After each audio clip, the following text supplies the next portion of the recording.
Hi, I'm Erica from FarmSteady, and today we're using our FarmSteady fermented hot sauce kit to make a brand new recipe for a fermented cantaloupe hot sauce. Melons are super fun to use in a hot sauce because you get to contrast that cooling flavor of cantaloupe with a really hot pepper. For this recipe, we're using habaneros, but if you're looking for something less spicy, you can swap in Fresno peppers for some or all of the habaneros. And if you like a fruit-forward hot sauce as much as we do, you'll definitely want to check out the videos for our pineapple habanero hot sauce, mango habanero hot sauce, and fermented peach hot sauce. But let's get started cutting up this cantaloupe. For this recipe, we'll be using half a cantaloupe, chopped, 1 large yellow onion, diced, 1 bell pepper, chop that too, and 15 to 20 habanero peppers, 2.5 tablespoons of kosher salt, and 1 quart of water for your brine. Add your salt, and then whisk to dissolve. Whisk, whisk, whisk.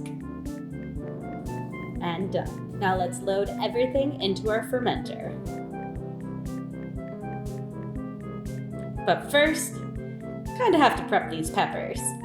For habaneros, we just take off the top and then scoop out some of the ribbing and seeds. Or you can leave them in. Repeat layering in your cantaloupe, hot peppers, bell pepper, and onion until your fermenter is full.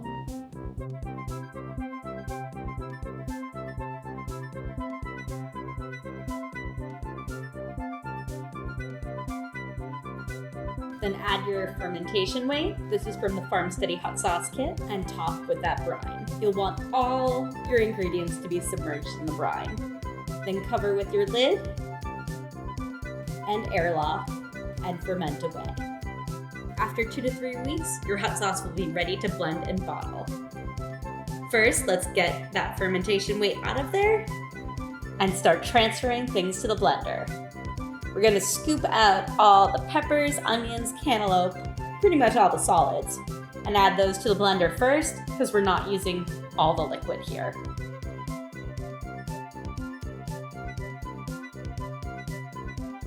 Get everything in.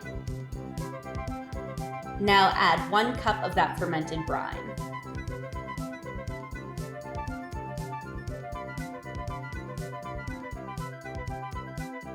And then 1 cup of white vinegar. Apple cider vinegar would work well here too, but we like that sharp acidity that comes with vinegar.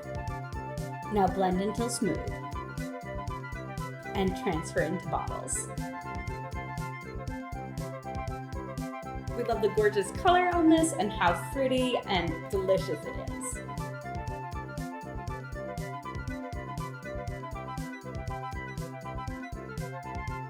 Perfect.